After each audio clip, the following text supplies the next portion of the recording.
বাংলাদেশ জামাত ইসলামীর শ্রদ্ধাভাজন আমির জামাত অলরেডি ঘোষণা দিয়েছেন, এই দেশে আমরা সাদাবাজি করি না, কাউকে সামনে করতেও দেব না। এরপরও দেখলাম গত 3 দিন আগে মাগুরা বাংলাদেশের একটা জেলা, বাংলাদেশ জামাত ইসলামীর একজন কর্মীর কাছে আল্লাহর এক ওলি যে সাদা চেয়েছে। আর এখন আমরা দেশে জানি, বিদেশের মানুষও জানে, সাদা বাজিয়ে নাম শুনলেই একটা লোকের দিকে যায়। উনি যেই বলেছে চাঁদা আমি দেব কেন, আপনিও দেশের মানুষ আমিও দেশের মানুষ, কোন কারণে আপনাকে চাঁদা দেব? ওনার বাড়ি ঘর ভেঙে দিয়েছে। আমরা হুঁশিয়ার করছি, বাংলাদেশে আগে মাত্র 100 জনের 15 জন মানুষ বলতো আমরা ইসলাম চাই। তার ভেতরে বাহাদুর সাহেব একজন, দেলাওয়ার সাহেব একজন, এরকম মানুষ মাত্র 100 জনের 15 জন। কিন্তু 8 মাস 4 দিনের ব্যবধানে কোথায় গিয়েছে আপনি আন্তর্জাতিক রিপোর্টগুলো দেখেন। এমনিতে তো মোদির ঘুম হারাম হয়ে যায়নি, এমনি এতদিন পরে দাদা হাত জোড় করেছে। দেখেন কয়দিন আগে ইউনূস সাহেব যাওয়ার আগে দাদা হাত জোড় করে দাঁড়িয়ে আছে। কি গো, অথচ আগে হাত জোড় করা লাগতো না, হাত আগে দিত বুবুর মাথার উপরে।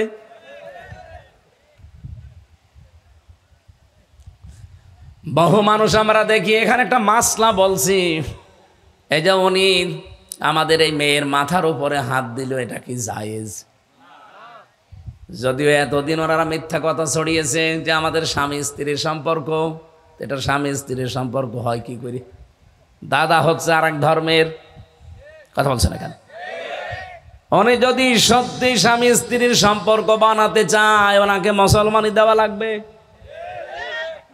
আর এই বয়সে আপনি হাসাম পাবেন কোথায়? ওর যে অবস্থা, এই পাকা মোতা সওয়ালের যদি এখন মুসলমানি দেওয়া লাগে, তো যুবক মানুষ দিয়ে তো পারবেন না, বুড়ো মানুষ লাগবে। আর মুরব্বী মানুষের হাতে অস্ত্র তুলে দেন যে একটু মুসলমানি দিয়ে দেন, তো হাত কাঁপতে কাঁপতে দেখা যাচ্ছে আগা কাটতে যে গুড়া কেটে ফেলেছে। ও দাদার জীবনের মুসলমানের স্বাদ মিটে যাবে। স্বামী স্ত্রীর সম্পর্ক, সুতরাং এটা সম্ভব না। মুসলমানে আপনাকে দেব, এরপরে কালেমা পড়াবো। কালেমার আবার 3টা নিয়ম আছে, ইকরার বিল লিসান, তাসদিক বিল জিনান, আমল বিল আরকান। এরপরে আপনাকে কবুল বলাবো। আর আপনারা আন্দাজে স্বামী স্ত্রীর সম্পর্ক বললে হবে? এই সম্পর্কর নাম নিয়ে আপনি মাথায় হাত দিতেন। সে একটা হাসি মানুষ, তার মাথায় হাত দেন, যতগুলো চুল পড়বে অতগুলো গুনাহ হবে। অত আর গুনাহ মোনা নেই, কিন্তু যার মাথায় হাত দিচ্ছে তার তো গুনাহ হওয়ার কথা। এই কথা বলে না কেন? ওনার গুনাহ হতো না, কারণ উনি মনে করে যে বিভিন্ন সময় আমরা তো ভালোবাসা দিবস পালন করেছি। এই দেশে বহু ভালোবাসা দিবস পালন করতে গিয়ে প্রেমিকার মাথায় হাত দিয়ে বলে, আল্লাহর কসম তোমাকে আমি ভুলে যাব না। হাত দিয়েছে কোথায়? আপনি হাত দেবেন, আল্লাহর কসম ভুলে যাব না এটাও বলবেন, কিন্তু বিয়ের পরে কথা বলছেন না কেন? বহু মানুষ এটা বিয়ের আগে দেয়, এটা পুরা হারাম। বিয়ের আগে এখনো পর্যন্ত যারা এই প্রেমে আছেন, এই মুহূর্তে তওবা করা লাগবে, এটা একটা কবিরা গুনাহ। কারা কারা তওবা করবেন হাত তোলেন তো। এই এসে লাইনে আছে না ভাই, আপনি ঠিক করেন, আপনি একটা দাড়িওয়ালা মানুষ। নাও কার সাথে লাইন আপনার বলেন তো দেখি। ঠিক আছে, ও যেন লাইন ছেড়ে দেবে বলেই তো হাত তুলেছে, আলহামদুলিল্লাহ। দাদা এমনিতেই হাত জোড় করে না, এখানে অনেকগুলো কারণ আছে পেছনে। বাংলাদেশের ঐতিহ্যবাহী জেলা কক্সবাজার ঈদগাহ উপজেলার অন্তর্গত ইসলামাবাদ ইউনিয়নের বোয়ালখালী, ইসাখালী ও 7 জোলাকাটা সমাজ কল্যাণ পরিষদের উদ্যোগে 26তম ঐতিহাসিক তাফসিরুল কোরআন মাহফিলের স্বনামধন্য সভাপতি আলহাজ মাজহারুল হক দামাদ বারকাতুহুমুল আলিয়া বলেন আমিন। এতক্ষণ যারা আলোচনা রাখলেন, মাওলানা হোসাইন মাহফুজ চুয়াডাঙ্গা, মাওলানা হোসাইন আহমদ, মাওলানা জাইনুল আবেদিন, অন্যান্য ওলামা ইকরাম, মঞ্চে বসা বিভিন্ন রাজনৈতিক দলের নেতৃবৃন্দ, বাংলাদেশ জামাত ইসলামী মনোনীত কক্সবাজারের এই আসনের সংসদ সদস্য প্রার্থী শ্রদ্ধাভাজন বড় ভাই, সামনে বসা মুসলমান ভাইরা, পর্দার আড়ালের সম্মানিতা মা এবং বোনেরা, প্রশাসনের ভাইরা, প্রাণপ্রিয় কক্সবাজারবাসী, আল্লাহর দরবারে শুকরিয়া জানাচ্ছি যে আমরা এমন একটা সময় কোরআনে কারিম শুনছি যে সময় বিশ্বের মুসলমানদের হাহাকার চলছে। বিশেষ করে আমাদের ভাই গাজা এবং রাফা মাটির সাথে মিশে গেছে, এমনকি পৃথিবীর মানচিত্র থেকে অলরেডি হারিয়ে গেছে। এটা যেন আবার ফিরে আসে। আমি যে হাদিসটা পড়লাম হযরতে আবু যর রাদিয়াল্লাহু তাআলা আনহু থেকে বর্ণিত, বিশ্বনবী বলেন, মানিদ্দাআ মা লাইসা লাহু ফালাইসা মিন্না। নবীজি বলেন, যে জিনিসটা তোমার না ওটা যদি নিজের আয়ত্তে নিয়ে নাও, জোর জবরদস্তি করে, দখল করে, এক নম্বরে তোমার শাস্তি দুনিয়ায়, ফালাইসা মিন্না, সে আমাদের দলভুক্ত না। দুই নম্বরে ওয়ালিয়াতা বাব্বা মাকআদাহু মিনান নার, সে তার নিজের স্থান জাহান্নামে বুকিং করে নিল। কি বুঝলেন এই হাদিস থেকে? 1940 সালে এই যে রোহিঙ্গারা যেভাবে আপনাদের কক্সবাজারে এসে আছে, ঠিক এইভাবে করে তারাই ফিলিস্তিনে এসেছিল। এই পৃথিবীর নিকৃষ্ট জাতি এখন এই ইহুদিরা, এখন তারাই দখলদার হয়ে গেছে। গত 2 দিন তারা যা করেছে মানব ইতিহাস পাল্টিয়ে ফেলেছে। হাসপাতালে পর্যন্ত, ক্লিনিকে পর্যন্ত বম্বিং করা হয়েছে। ছোট ছোট বাচ্চাদের মাথা উড়ে গেছে। আমি ভিডিওগুলো যখন দেখলাম, এক একটা বোমার সাথে 15, 20টা, 30টা মানুষ উঠতেছে। আমার মনে হচ্ছে তারা উড়ছে না, ওরা জান্নাতে যাচ্ছে। সুসংবাদ জানাচ্ছি, এই পৃথিবীতে কোনো মানুষ যদি একটা কষ্ট সহ্য করে 3টা কারণে, এদিকে তাকান, আপনার যদি পৃথিবীতে একটা কষ্ট সহ্য করা লাগে 3টা কারণে, মাস্ট বি আপনাকে এই পৃথিবীতে 70টা আনন্দ আল্লাহ ভোগ করাবে। এটা তো আমি বানালাম নাকি? হ্যাঁ, আমার ভাষা বুঝতে কষ্ট হচ্ছে? বহুবার এর আগে আমরা এই সমস্ত আয়াতগুলো পড়েছি। ফাইন্না মাআল উসরি ইসরা, ইন্না মাআল উসরি ইসরা। এই আয়াত পড়েননি? শুনেছেন এই আয়াত কোনোদিন? এর ভেতরে যে তথ্যগুলো আছে এর আগে আমিও পড়েছি, কিন্তু জানতাম না। একটু চিন্তা ভাবনা করে পড়ে দেখি আল্লাহ এখানে অনেক বড় একটা সুসংবাদ দিয়েছে। ভালো করে মিলান তো আপনার জীবনে আছে কিনা। আল্লাহ রাব্বুল আলামিন বলেন, ফাইন্না মাআল উসরি ইসরা। এজন্য উসরুন শব্দটা বলার আগে আল্লাহ আলিফ লাম দিয়ে মারেফা করে দিলেন, নির্দিষ্ট করে দিলেন। এর আগে দিয়েছেন আল্লাহ মা, এর আগে দিয়েছেন ইন্না, এর আগে দিয়েছেন ফা। যারা আরবি গ্রামার জানে বা বোঝে, বালাগাত মানতেক যারা পড়েছে, এতগুলো শব্দ কিন্তু দেওয়া লাগতো না। সবচাইতে আনন্দের বিষয়, এর পরের শব্দটা ইসরা দেওয়ার আগে আল্লাহ আলিফ লাম দেয়নি। ফিজিলালিল কোরআন সাজ্জাদ কুতুব রহমতুল্লাহ আলাইহি লিখেছেন, কেন দিলেন না? অথচ আল্লাহ কিন্তু আয়াতটা রিপিট করলেন, আরেকবার বললেন ফাইন্না মাআল উসরি ইসরা, আবার বলেন ইন্না মাআল উসরি ইসরা। কেন 2বার বলা লাগবে? এতগুলো কথা না বললে উসরি ইসরা বললো আমরা বুঝে ফেলতাম। তাফসিরে মুফাসসির বলেন, উসরুন মানে কষ্ট। আল্লাহ পাক পৃথিবীতে কেউ যদি কষ্ট পায় একটা, আর ওই কষ্টটা যদি হয় 3টা কারণে। আবার বলছি, এই না না না, এইভাবে হলে হবে না। কে জরুরি কি কথা? এদিকে আসেন, সব বন্ধ করা লাগবে। বললাম না ক্লাসে এভাবে করা যাবে না। আর এখানে দাঁড়িয়ে কি করেন আপনারা? বসেন।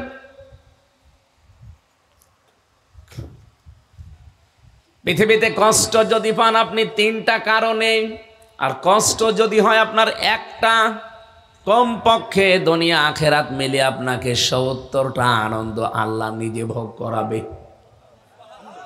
আমি আবার বলছি, কারণ এটা রিপিট করছি এই কারণে, আল্লাহ নিজে রিপিট করলেন। কষ্ট কয় কারণে? 3 কারণ। বলেন বলেন। কষ্ট পেলে আপনি 70টা সুখ পাবেন, আনন্দ পাবেন না। কষ্ট হওয়া লাগবে 3টা কারণে।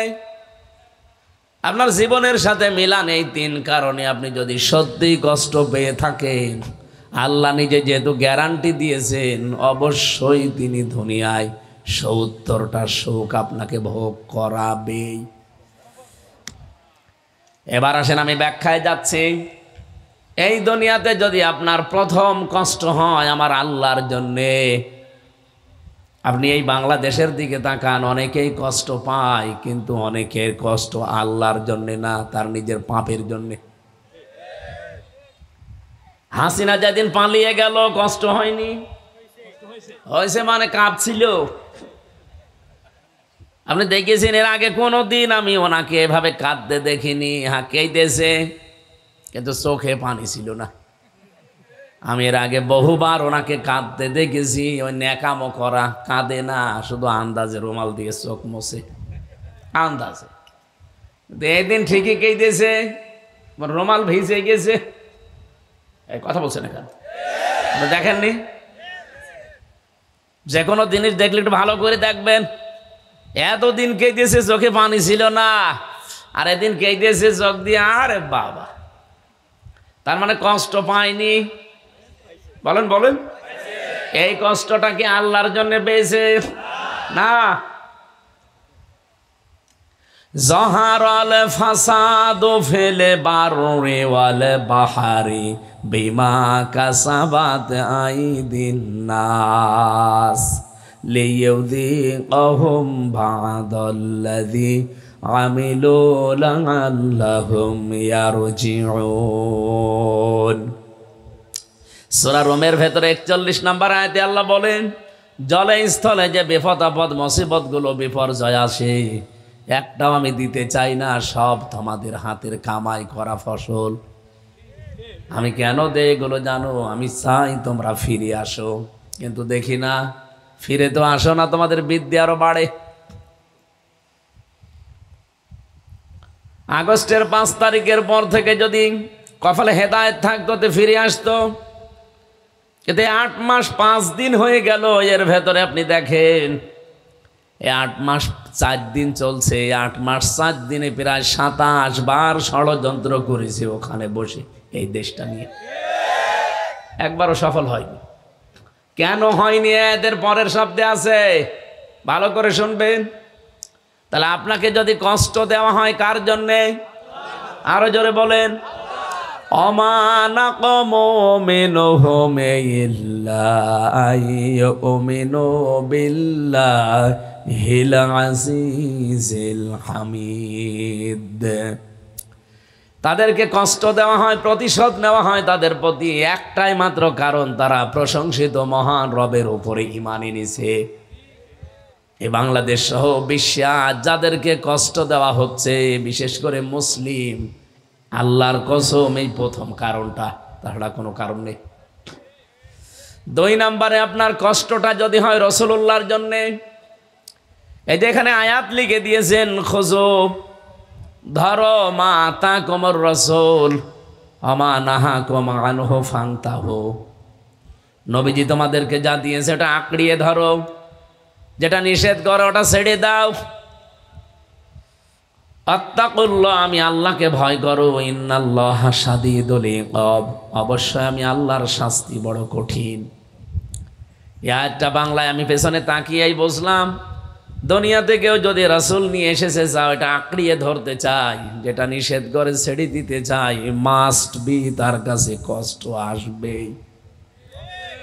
সাহাবায়ে কেরাম থেকে শুরু করে আজকের এই দিন পর্যন্ত আসতেছে, কিয়ামত পর্যন্ত এই আয়াতটা থাকবে না? বলেন বলেন। তাহলে আপনার কষ্ট যদি হয় রাসূলুল্লাহর জন্যে। 3 নম্বরে, দুনিয়াতে কেউ যদি কষ্ট পায় মানবতার জন্যে। আজ ইসরায়েল যেটা করছে, এই 3টা কারণে যদি দুনিয়ায় কেউ কষ্ট পায়, আল্লাহ ইসরা দেওয়ার আগে আর মারেফা করেন নাই, এটা না কেরা অনির্দিষ্ট। মুফাসসির জানাতে চেয়েছেন একটা কষ্টের বদৌলতে ৭০টা শান্তি আল্লাহ দান করবে। এই জন্যে এই 53.5 বছরে এই বাংলাদেশে আমরা যারা আল্লাহর জন্যে, রাসূলের জন্যে, মানবতার জন্যে কষ্ট পেয়েছি, এক একটা কষ্টের জন্যে ৭০টা শান্তি আল্লাহ আমাদের ভোগ করাবে। সিস্টেম অপর পৃষ্ঠায় দেখুন, আল্লাহ পাক বলেন পৃথিবীতে কোনো মানুষ যদি একটা শোক ভোগ করে আর ওই শোকটা যদি হয় অবৈধ, এই এদিকে তাকান, আপনি শোক ভোগ করলে শাস্তি পাবেন বিষয়টা এমন না। শোকটা যদি হয় অবৈধ, শোক কয়টা বলেন বলেন, এটা কি বৈধ ভাবে না অবৈধ? বৈধ হলে কোনো প্রশ্ন নেই। আমি একটা দুইটা না, এক একটা আয়াতের ওপরে প্রায় 11-12টা করে তাফসির মিলিয়ে দেখেছি। সবচাইতে বেশি ভালো লেগেছে আমার ফি জিলালিল কোরআনে। এটা আমি জেলখানা থেকে হালকা পেয়েছিলাম। 3টা বছর আমার ফাঁসির কন্ডেম সেলের ভেতরে আটক করে রেখেছে। মাঝে মাঝে কারারক্ষী আসতো, যারা বেশিরভাগ আসতো আমাদের আর মামুনুল হক সাহেবের হিন্দু দেবদুলাল জেলার ছিল। এমন এমন মানুষ পাঠাইতো, সিসি ক্যামেরা দিয়ে রেখেছি। আমার যে মামলা, আমার তো জেলে না বাড়িতে থাকার কথা, খালেদা জিয়ার মতো। হ্যাঁ, কারণ আমার সন্দেহ করে ধরে নিয়ে গেছে, অথচ আমার রেখে দিয়েছে ফাঁসির কন্ডেম সেলের ভেতরে, তা 24 ঘন্টা তালা লাগানো। ঈদের দিন বছরে মাত্র আধা ঘন্টার জন্য খুলে দিত, তাও যেখানে সেখানে যাওয়া যাবে না। ওই পাশের রুমে যাওয়া যাবে, পাশের বিল্ডিংয়ে দেখে আবার আসা লাগবে, আবার তালা লাগাবে। এরপরে যোগাযোগ বিচ্ছিন্ন। অন্যান্য যারা বন্দী ছিল তাদের দেখতাম 7 দিনে একবার সরকারি মোবাইল দেয়, বাড়িতে কথা বলতে 10 মিনিট। আরে 3 বছরের শয়তান আমার একদিনও দেয়নি।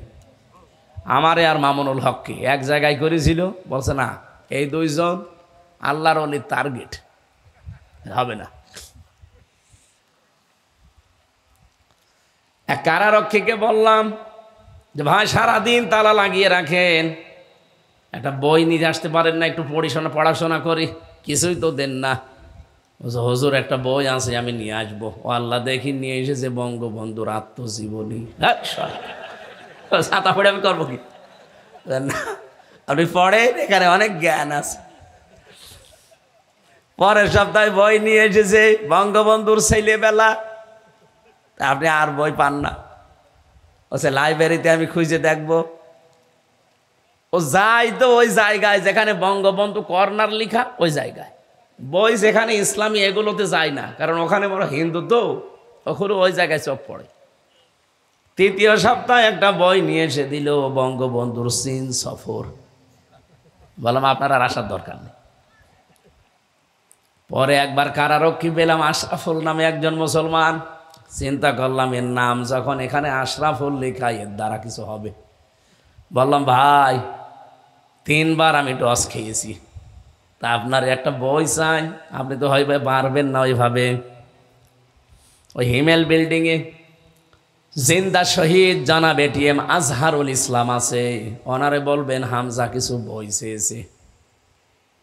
আল্লাহর ইশারা 2টা বই উনি মন মতো পাঠিয়েছিল, আর 2টাই তাফসির। আমি সবচাইতে বেশি ভালোবাসি যে 2টা আল্লাহ মনে হয় মিলিয়ে দিয়েছে, ফি জিলালিল কোরআন আর তাফহিমুল কোরআন। ওই যে সময় পেয়েছিলাম 3 বছর, ওই বুঝে বুঝে পড়েছিলাম, সেটা এখন আমার মাঝে মাঝে কাজে লাগে।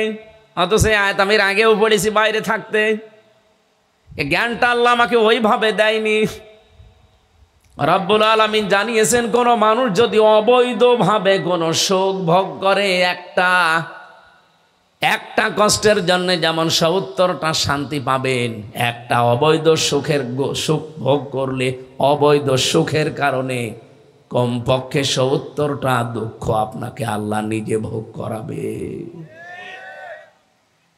কথাটা শুনে কি মনে হচ্ছে আপনার? একটা শোক যারা অবৈধভাবে 15.5 বছরে ভোগ করলেন, আমি নাম নিয়েই বলছি, উনি নাই করেছে ওনার সাথে যারা সহযোগী ছিলেন। আপনারা তো জ্ঞানী মানুষ, শিক্ষিত মানুষ, আপনারা জানতেন না যেটা অবৈধ। আমরা এই অবৈধ সুখ ভোগ করবো না, দরকার হয় না খেয়ে মরব। কেন অবৈধ সুখ আপনি জেনে শুনে ভোগ করতে গেলেন? এখন নেন, এক একটা অবৈধ সুখের কারণে যদি ৭০টা করে শাস্তি দেয় আল্লাহ, অশান্তি দেয়, দুঃখ দেয়, তাহলে 15.5 বছরে যারা 50টা সুখ ভোগ করেছেন, আপনি ৭০ দিয়ে গুণ দেন, কত হবে? ৩৫০০। আপনি ক্যালকুলেটারে হিসাব দেন, ৩৫০০ হবে।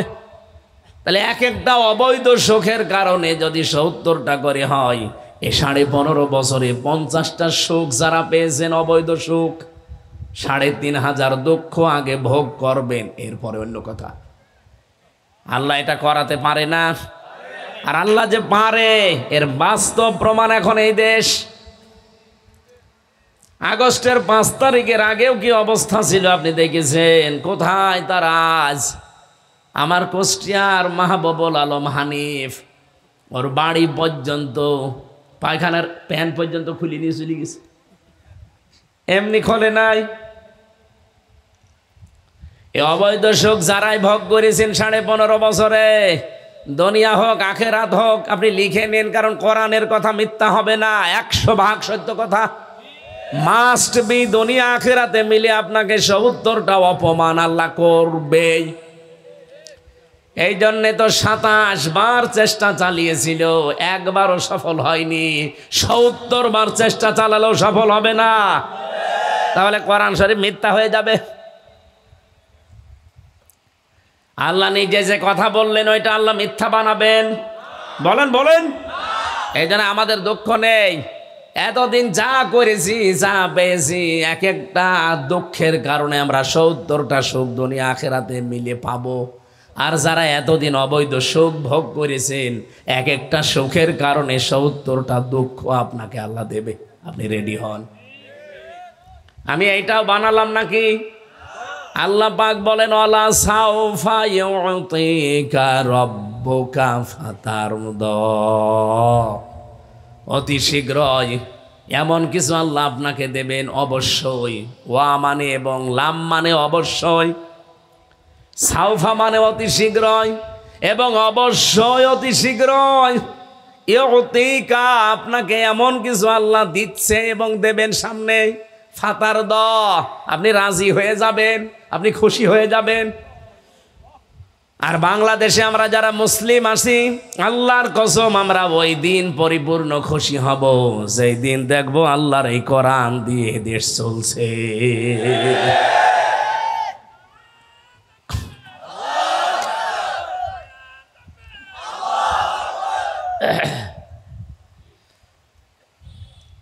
হাদিস যেটা পড়লাম ওই হাদিসের ব্যাখ্যা হচ্ছে, দুনিয়াতে যারা জোর জবরদস্তি করেন, দখল করেন, যে জিনিস আপনার দখলে থাকার কথা না, ওটা যদি দখল করে নেন, 1 নম্বরে আপনি নবীর উম্মত থেকে বের হয়ে গেছেন। আগস্টের 5 তারিখের পরে বাংলাদেশে অনেকের চরিত্র আমরা এটা দেখে ফেলেছি। যেটা আপনার দায়িত্বে থাকার কথা না, আপনি জোর করে জবরদস্তি করে দখল করে রেখেছেন বিভিন্ন কায়দায়, সে চাঁদাবাজির নামে হোক, ছিনতাইয়ের নামে হোক। আর বাকিটা নাই বললাম। অনেকে মনে করেছিল বাবা শাহজালাল সব হালাল, সব হালাল, ঠিক আছে, সব কিছু হালাল হলেই খাওয়া যায় না। কি হালাল হলে খাওয়া যায়? বলছে না।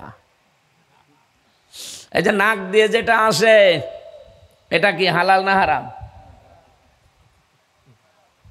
বলেন। হালাল, সত্যি হালাল। আমি কি আর কি মারছি আপনার সাথে? কেউ যদি পিরিচে করে বলে ভাই মাখন মনে করে খান, খাবেন? হালাল হলে খাওয়া যাচ্ছে না। মুখ দিয়ে যেটা আসে লালা থুথু বলা হয়, এটা হালাল না হারাম? না, হালাল। কেউ যদি বলে পিরিচে করে দিলাম খান, খাবেন? হালাল হলে খাওয়া যাচ্ছে না, রুচি থাকা লাগবে। কথা বলছেন এখন? এবং স্বাস্থ্যসম্মত হওয়া লাগবে। কোরআনে কারিমে আল্লাহ খাবারের ব্যাপারে যত কথা বলেছেন দেখবেন, নবীদেরকে বলেছেন, ইমানদারকে বলেছেন, পৃথিবীর মানুষকেও বলেছেন। এই জন্য আইয়ুহার রাসূলও পাবেন, হে রাসূলেরা, কুলু মিনাত তাজ্জিবাতি ওয়া আমালু সালিহা, খাবার খাও পবিত্র এবং আমলে সালেহ করো।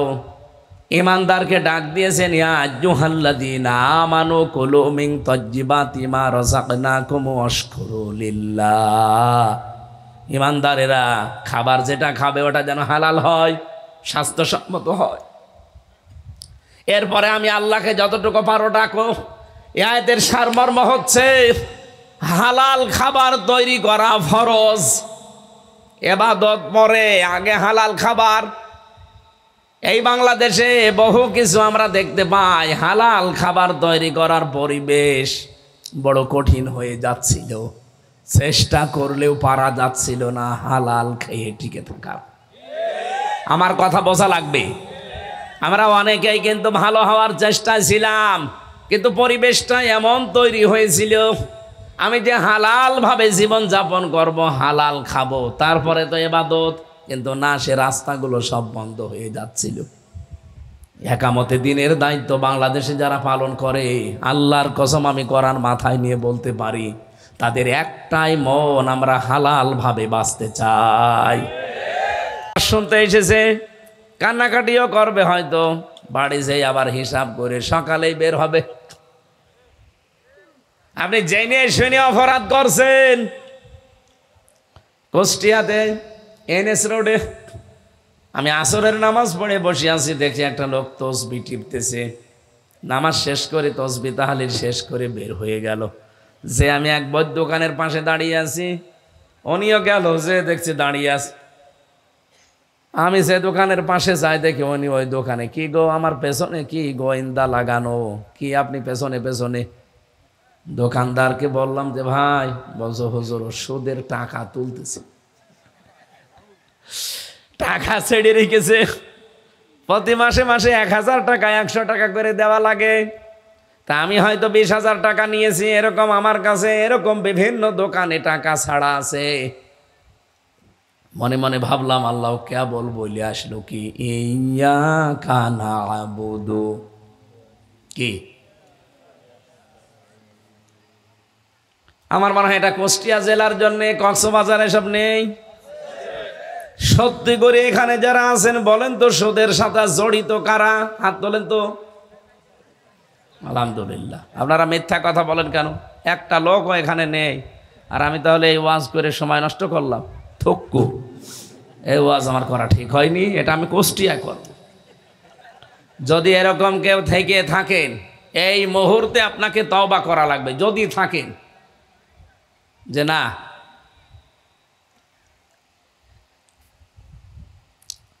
ও কক্সবাজারবাসী, আল্লাহ রসুলদেরকে ডাক দিয়েছেন প্রথমে, তাও একজন দুইজন না, ইয়া আইয়ুহার রুসুলু, বহু বচন দিয়েছেন। পৃথিবীর প্রতিটি নবী রসুলকে আল্লাহ একই নির্দেশ দিয়েছিলেন, কুলু মিনাত তাজ্জিবাত, যেটা খাবে ওটা যেন পবিত্র হয়। ওটা কি হয় বলেন বলেন?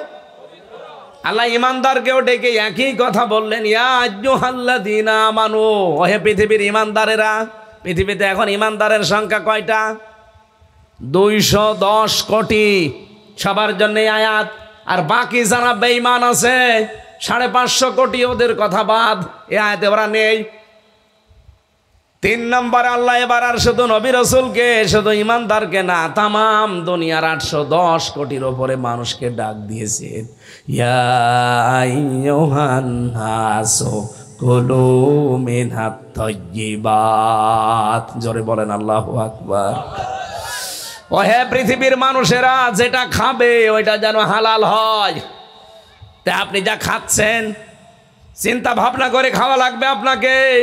হালাল হলেও খাওয়া যাবে না, আর সেখানে আপনি হালাল হারামও বাঁচেন না। যেটা আপনার আয়ত্তে থাকার কথা না, জোর করে যদি নেন, আল্লাহর কসম আপনি নামাজ পড়তে পারেন, রোজা রাখতে পারেন, হজ করতে পারেন, আপনি নবীর উম্মত নেই। তাহলে আগস্টের 5 তারিখের পর থেকে এপ্রিলের এই 9 তারিখ পর্যন্ত বাংলাদেশে বহু মানুষ নবীর উম্মত থেকে খারিজ হয়ে গেছে। এক কথা বলেন। আপনারা উল্টা দোষ দেন যে বাংলাদেশ জামাত ইসলামীরা ইসলামী ব্যাংক দখল করেছে। আরে ভাই, আমার নিজের জিনিস আমি নিজে নিয়েছি, এখানে দখলে পাইলেন কি? এটা বানানো আমাদের রক্ত ঝরা ঘাম দিয়ে, ঘাম ঝরা রক্ত দিয়ে বানানো আমাদের নিজের জিনিস। ওরা জোর করে নিয়েছিল, ওইটা আমরা আবার ফেরত পেয়েছি। এখানে আবার দখলদারিত্বের কি পেলেন? কিন্তু বহু মানুষকে দেখলাম যেটা তার না, জোর করে উনি এখন আবার সেই 15.5 বছর কায়েম করে ফেলেছে। বাংলাদেশ জামাত ইসলামীর শ্রদ্ধাভাজন আমিরে জামাত অলরেডি ঘোষণা দিয়েছেন, এই দেশে আমরা সাদাবাজি করি না, কাউকে সামনে করতেও দেব না। এরপরও দেখলাম গত 3 দিন আগে মাগুরা, বাংলাদেশের একটা জেলা, বাংলাদেশ জামাত ইসলামীর একজন কর্মীর কাছে আল্লাহর এক ওলি যে সাদা চেয়েছে। আর এখন আমরা দেশে জানি, বিদেশের মানুষও জানে, সাদা বাজিয়ে নাম শুনলেই একটা লোকের দিকে যায়। উনি যেই বলেছে চাঁদা আমি দেব কেন, আপনিও দেশের মানুষ আমিও দেশের মানুষ, কোন কারণে আপনাকে চাঁদা দেব? ওনার বাড়ি ঘর ভেঙে দিয়েছে।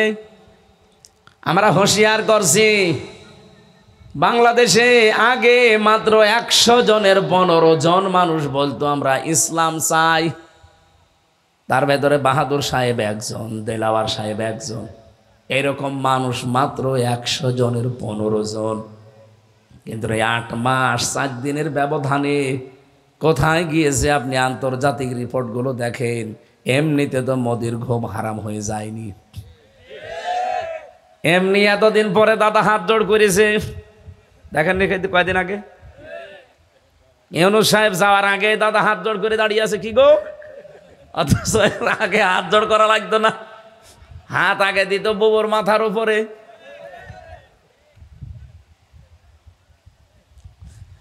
বহু মানুষ আমরা দেখি, এখানে একটা মাসলা বলছি, এই যে উনি আমাদের এই মেয়ের মাথার উপরে হাত দিল, এটা কি জায়েজ? যদিও এতদিন ওনারা মিথ্যা কথা ছড়িয়েছে যে আমাদের স্বামী স্ত্রীর সম্পর্ক, এটা স্বামী স্ত্রীর সম্পর্ক হয় কি করে? দাদা হচ্ছে আর এক ধর্মের, কথা বলছেন এখানে। উনি যদি সত্যি স্বামী স্ত্রীর সম্পর্ক বানাতে চায়, ওনাকে মুসলমানি দেওয়া লাগবে। আর এই বয়সে আপনি হাসাম পাবেন কোথায়? ওর যে অবস্থা, এই পাকা মোতা সওয়ালের যদি এখন মুসলমানি দেওয়া লাগে, যুবক মানুষ দিয়ে তো পারবেন না, বুড়ো মানুষ লাগবে। আর মুরব্বী মানুষের হাতে অস্ত্র তুলে দেন যে একটু মুসলমানি দিয়ে দিন, তো হাত কাঁপতে কাঁপতে দেখা যাচ্ছে আগা কাটতে যে গুড়া কেটে ফেলিস। ও দাদার জীবনের মুসলমানের স্বাদ মিটে যাবে। স্বামী স্ত্রীর সম্পর্ক, সুতরাং এটা সম্ভব না। মুসলমানে আপনাকে দেব, এরপরে কালেমা পড়াবো। কালেমার আবার 3টা নিয়ম আছে, ইকরার বিল লিসান, তাসদিক বিল জিনান, আমল বিল আরকান। এরপরে আপনাকে কবুল বলাবো। আর আপনারা আন্দাজে স্বামী স্ত্রীর সম্পর্ক বললে হবে? এই সম্পর্কর নাম নিয়ে আপনি মাথায় হাত দিতেন। সে একটা হাসি মানুষ, তার মাথায় হাত দেন, যতগুলো চুল পড়বে অতগুলো গুনাহ হবে। অত আর গোনা মোনা নেই, কিন্তু যার মাথায় হাত দিচ্ছে তার তো গোনা হওয়ার কথা। কথা বলে না কেন? ওনার গোনা হতো না, কারণ উনি মনে করে যে বিভিন্ন সময় আমরা তো ভালোবাসা দিবস পালন করেছি। এই দেশে বহু ভালোবাসা দিবস পালন করতে গিয়ে প্রেমিকার মাথায় হাত দিয়ে বলে, আল্লাহর কসম তোমাকে আমি ভুলে যাব না। হাত দিয়েছে কোথায়? আপনি হাত দেবেন, আল্লাহর কসম ভুলে যাব না এটাও বলবেন, কিন্তু বিয়ের পরে কথা বলছে না কেন? বহু মানুষ এটা বিয়ের আগে দেয়, এটা পুরা হারাম।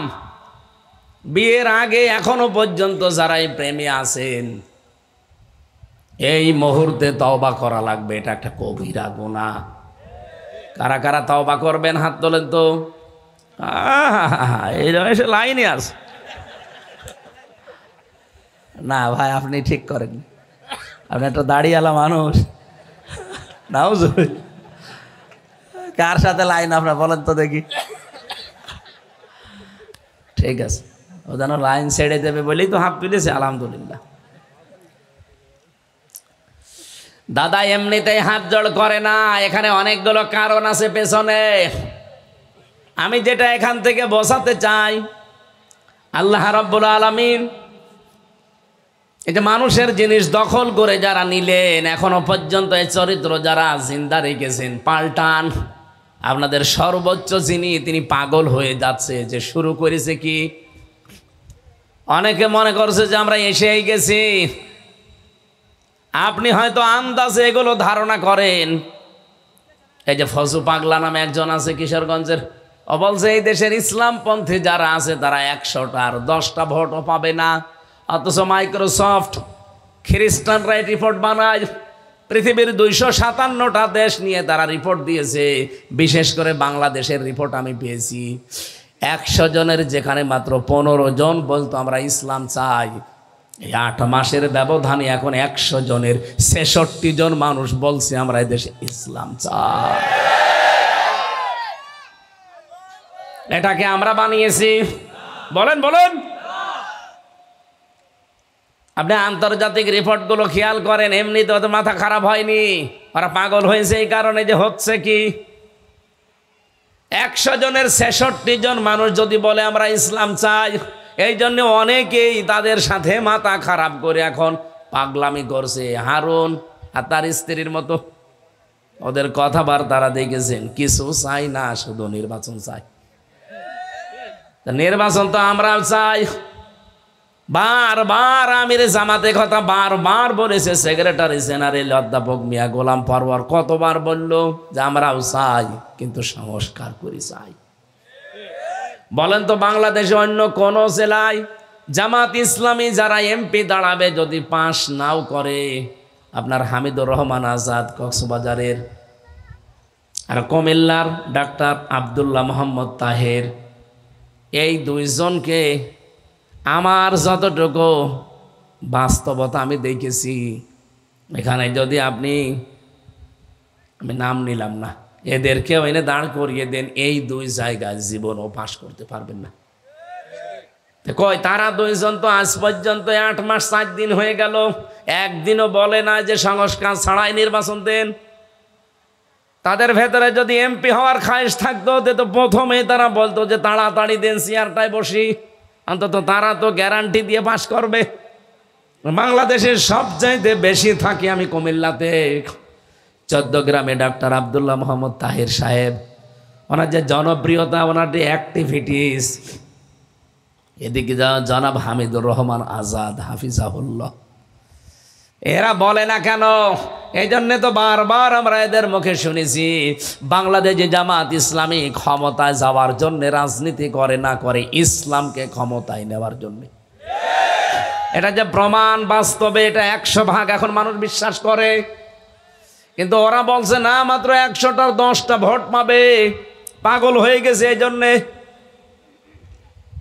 কোনো কথা শুনতে চায় না, কোনো কথা মানতেও চায় না।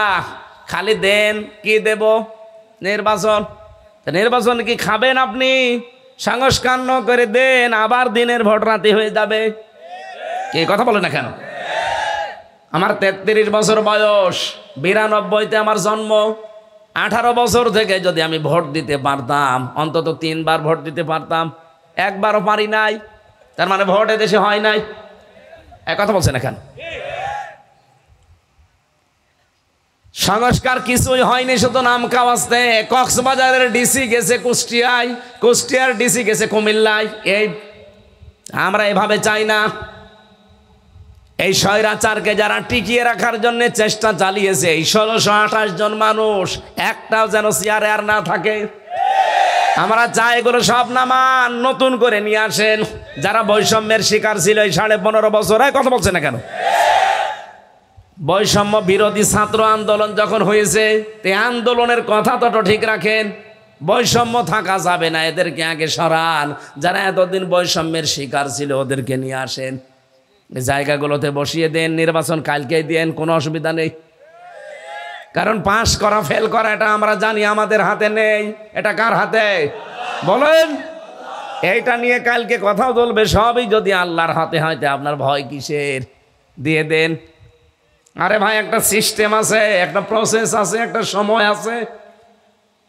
বাসর রাতে স্ত্রী বসে আছে, দাদি শাশুড়ি এসে বলছে, নাচবো, কি করবা জানি না, আমার কিন্তু পতি চাই। বলছে দাদি আপনি আমার সময় দেবেন না, কেবল আসলাম। শাশুড়ি এসে বলছে বৌমা কি করবা জানি না, আমার কিন্তু নাতি চাই। বলছে মা আপনি পাগল হয়ে গেছেন, আমার সময় দেবেন না। ননদার দেবর এসে বলছে ভাবি আপনি কি করবেন আমি জানি না, আমাদের কিন্তু ভাতিজা চাই। কিছুক্ষণ পরে স্বামী এসে বলছে বউ কি করবা জানি না, আমার কিন্তু বেবি চাই। এই বলে উনি ঘুমিয়ে পড়েছে। স্ত্রী মাথার ঘোমটা ফেলে দিয়ে বলছে তোমার কি সব পাগলের জাত, কারো বেবি চাই, কারো ভাতিজা চাই, কারো নাতি চাই, কারো পতি চাই, সব আমি দেব। তুমি যে ঘুমিয়ে পড়লে আমি কি ডাউনলোড করে নিয়ে আসবো? আমি পাবো কোথায়?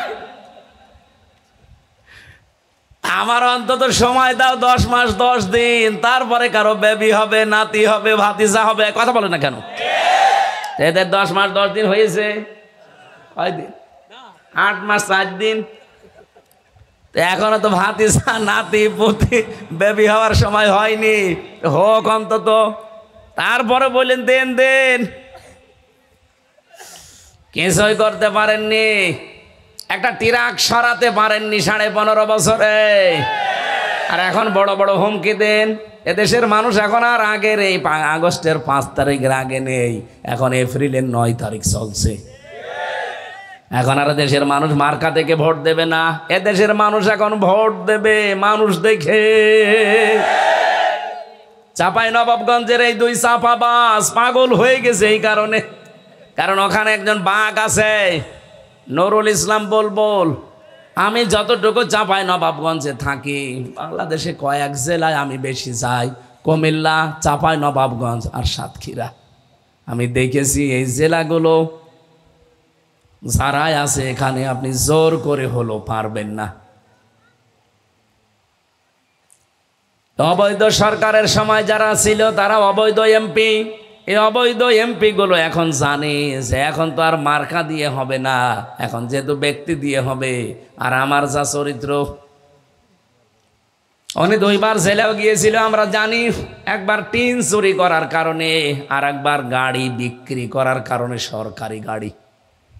জেলে গিয়েছে আল্লাহর জন্যে না, রাসূলুল্লাহর জন্যে না, মানবতার জন্যে না, দলের জন্যে না, নিজের ব্যক্তিগত গুনার কারণে।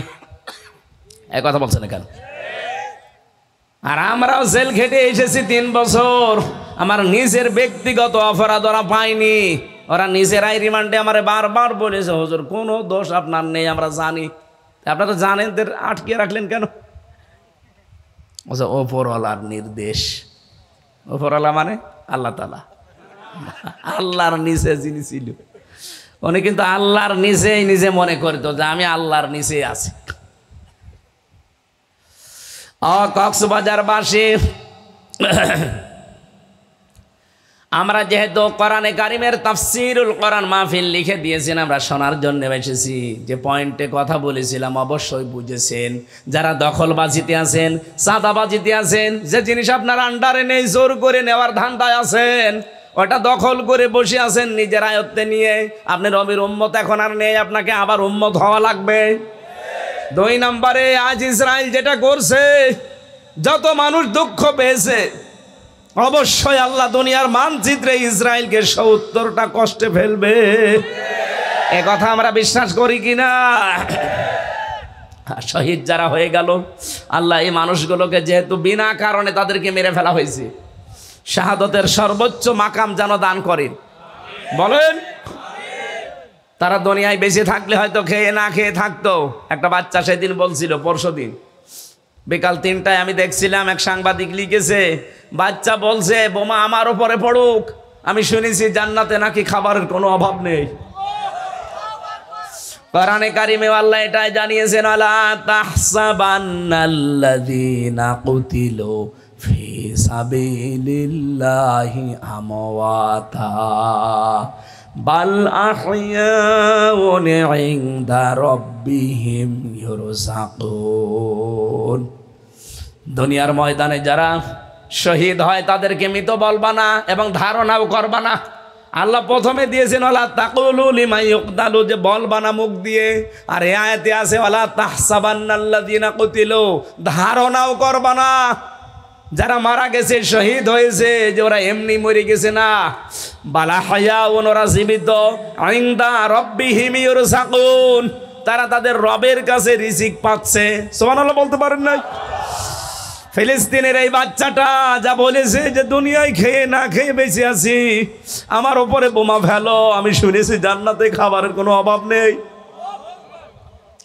সুতরাং যারা আজ ফিলিস্তিনের এই অবৈধ সন্তানদের হাতে, ইসরায়েলের অবৈধ সন্তানদের হাতে, অবৈধ মানুষরূপী জানোয়ারদের হাতে, পৃথিবীর এই শ্রেষ্ঠ মানুষগুলো, আরে ভাই আমার শরীরে রিয়াজের রক্ত বহমান, এদেলাওয়ারের শরীরে ওনার বাবার রক্ত প্রবাহমান, ফিলিস্তিনের এই বাচ্চাদের শরীরে হজরতে সুলাইমান, হজরতে দাউদের রক্ত প্রবাহমান।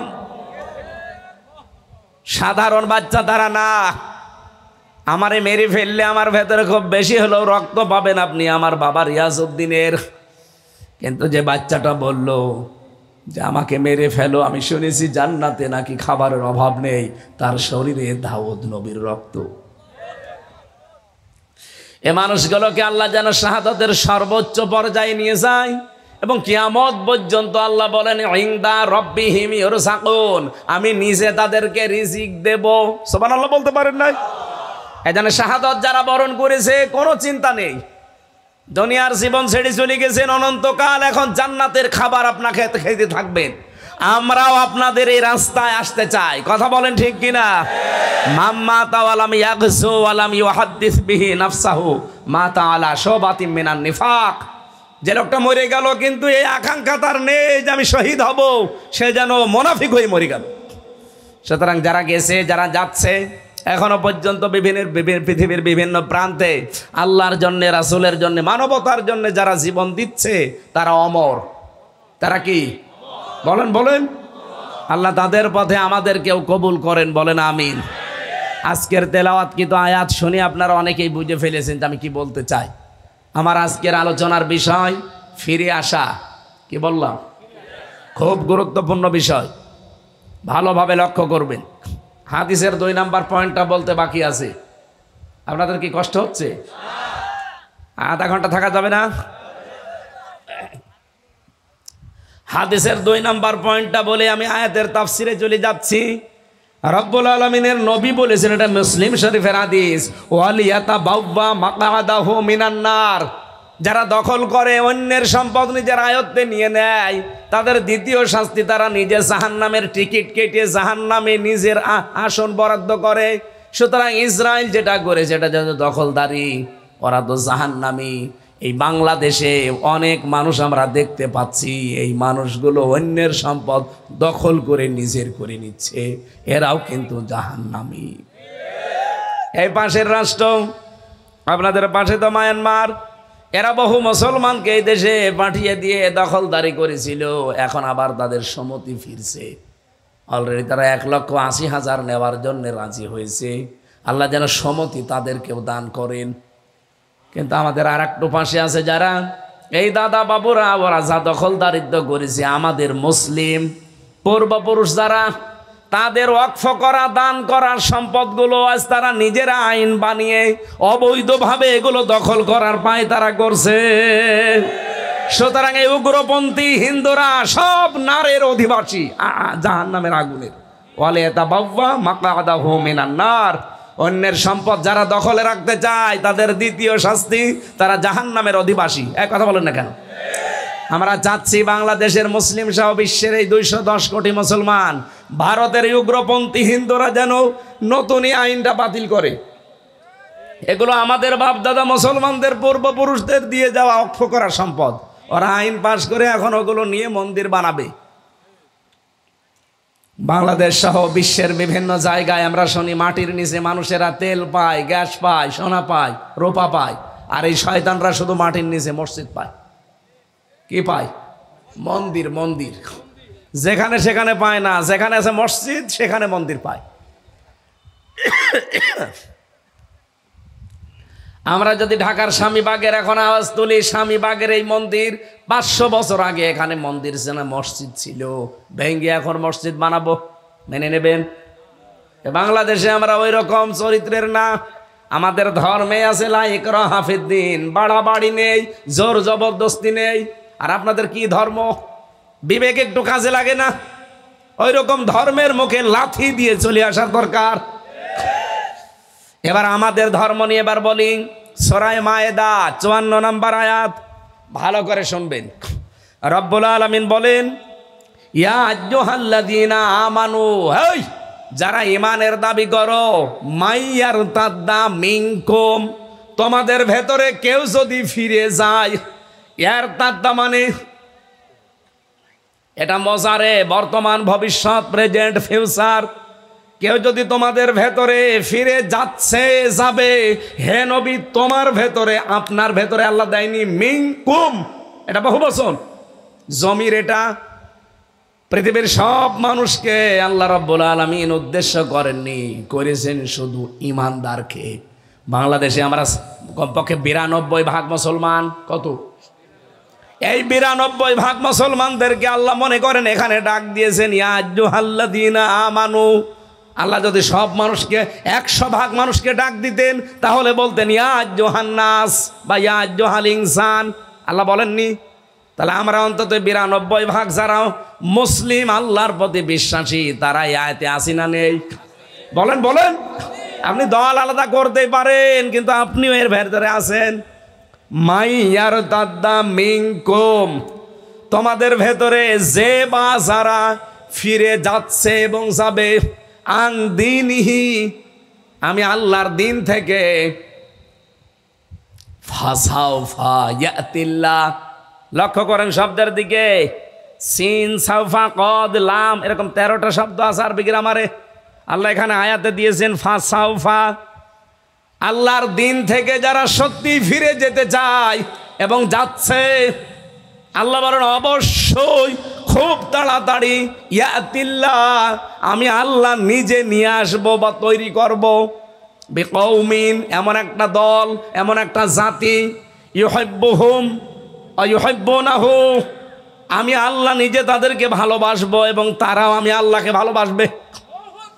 আগস্টের 5 তারিখের পরে আমরা বহু মানুষকে দুনিয়ার স্বার্থে দেখতে পাচ্ছি আল্লাহর দিন থেকে, ইসলাম থেকে বিভিন্ন সোতা নাতা দিয়ে দূরে সরে যাচ্ছে। একজন তো অলরেডি বলেই ফেলেছে যে কোরআনের সাথে রাজনীতির কোনো সম্পর্ক নেই। কথা বলে না কেন? আমার এই ছোট্ট মাথা, আমি নামাজের কথা পেয়েছি 82 বার কোরআনে, রোজার কথা পেয়েছি 1 বার, জাকাতের কথা আছে 82 বার, হজের কথা পেয়েছি 1 বার, আর কোরআন দিয়ে রাজনীতি করা লাগবে এইটা পেয়েছি 918 বার।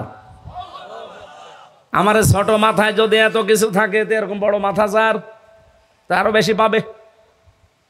আর আমরা দেখলাম ওনার মাথায় এত বড়, তারপর উনি নাকি পাই না, কোরআন পড়লে তো পাবেন। আপনি কি মনে করছেন এক দলের ওপরে, এক সম্প্রদায়ের ওপরে, এক জাতির উপরে একটা দোষ চাপিয়ে দিয়ে মনে করছেন আমি শাহেনশাহ? আপনার মতো হাজারো মানুষ আল্লাহর দিন থেকে ফিরে চলে গেলে আল্লাহর কিচ্ছু ছেড়া যাবে না। বলেন, এখানে আল্লাহ কিন্তু নিজে কর্তা, ফাসাউফা ইয়াতিল্লাহু, আল্লাহ নিজে বলেন আমি নিজে নিয়ে আসবো, বিকৌমিন, এমন একটা জাতিকে আমি তৈরি করব যারা আমাকে ভালোবাসবে আর আমি নিজেও তাদেরকে ভালোবাসবো। আগস্টের 5 তারিখের পর থেকে বাংলাদেশে আমার মনে হয় এরকম একটা দল আল্লাহ বানিয়ে দিয়েছে, যারা আল্লাহর দিন থেকে বিভিন্ন কায়দায় সোতানাতা তৈরি করে ফিরে যাচ্ছেন, যারা আলেমদেরকে বলছেন এরা ধর্ম ব্যবসায়ী।